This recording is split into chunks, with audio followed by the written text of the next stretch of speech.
Hey guys, we're on 5-6b, parallel line equations. All right, we're moving on to parallel lines for 5-6b. And our objective is to create and identify equations of parallel lines. So first off, let's kind of review, what does parallel mean? Well, these two lines are parallel, all right? So my first question to you is, what are the slopes of these two lines? So let's do the bottom line first, okay? I'm going to go up, looks like up 2 spaces. So my rise is 2. And then I'm going to go over 1, 2, 3, 4, 5, 6. So my run is 6. So the slope of this line, the bottom line, is 2/6. Okay. Now let's find the where did I put that line? Let's find the slope of the top line. Did I put it here? Here. There it is. Oh darn.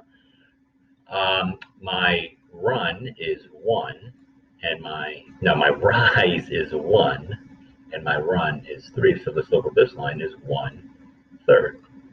So I have a slope of 2/6, which I want to remind you, we always want to simplify slopes if possible. Maybe you caught that right away. So that becomes 1/3. And the top line is 1/3. What do you notice? They're parallel. What's true about their slopes? So this will be true, all right? Oh, I got ahead of myself, my bad. What parallel lines, the official mathematic kind of geometric definition, parallel lines are lines that are on the same plane. A plane is something you get more detail next year. It's a forever flat surface going in 2 directions forever. So it's 2 lines that are on the same plane that will never intersect each other. We kind of consider it as they're always the same distance apart from each other. Okay, they're always equidistant apart. So under here, these are the facts about parallel lines. This is the important stuff, okay? These will always be true about the equations of parallel lines. First, the slopes will be the same, okay? Parallel lines, the equations will have the same slope. The lines have the same slope. Now, something else we got to throw in there, though. The y-intercepts must be different. All right, the y-intercept must be different. The reason it has to be different, if it has the same slope and the same y-intercept, it's the same exact line. It can't be parallel to itself. All right, it will be constantly intersecting each other if it's the same line. Thirdly, all vertical lines are going to be parallel to each other. All right, I know I'm kind of reminding a lot about these vertical lines and horizontal lines, but if you have x equals a number, and then you have another equation, x equals a different number, those lines are parallel. X equals 2 and x equals 3. They will be parallel right next to each other. And fourth, all horizontal lines are parallel to each other. Okay? Horizontal lines are not parallel to vertical lines, just to make sure that's very clear. All right, vertical is parallel to vertical, horizontal parallel to horizontal. Okay? Okay. Now, let's take a look at a style question for this. A line passes through the point 12, 5. All right, go over to the right 12, up 5. It goes through that, and it's parallel to the graph of y equals 2/3 x minus 1. Okay, what equation could represent this line in slope-intercept form?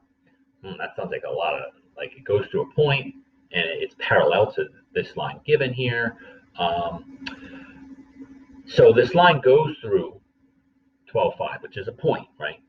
And it's parallel to the line y equals 2/3 x minus 1. If it's parallel to the line, that means the lines will have the same what? I hope you said slope.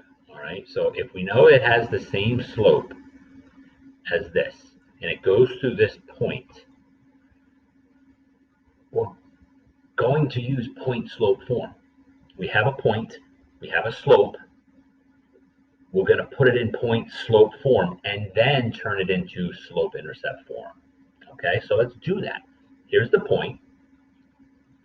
Here's the equation of the line. The only part of the equation of this line I care about, I know it sounds kind of mean, but it's true, is 2/3, because it's parallel to that, which means it has the same slope. So what I'm going to do is I'm going to create a point slope form of the equation. Y minus 5 equals my slope 2/3, x minus 12. And what I'm going to do now is turn it into slope-intercept form. I'm going to distribute my 2/3 to get 2/3 x minus 2/3 of 12 gives me 8. Drop down my y minus 5. I'll add 5 and add 5.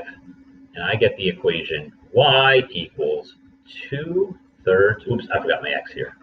My bad. 2/3 x minus 3. So this line, y equals 2/3 x minus 3, is parallel to this line, but it also goes through that point. It sounds so much more complicated than it really is. All right. If we know it's parallel, it will have the same slope, so we have to identify the slope. All right. So if you didn't watch 5-6A, that a quick little mini should-do lesson before, it might be helpful for a couple of the problems. Don't need to, should do. So let me do one more. What line is parallel to x equals 5 and goes through the point -6, 4?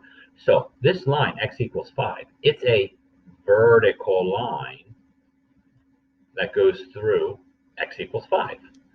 So here I want to know, I want to make a parallel line that goes through -6, -4. So my parallel line also has to be vertical. I'm not going to do point slope form for this. This one's a little different. This is one of those special slopes. X equals 5. It only has x. So what I'm going to do here is identify this is my x value.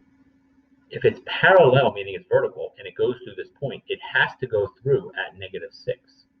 So the equation of my line that will be parallel to x equals 5 will just be x equals -6.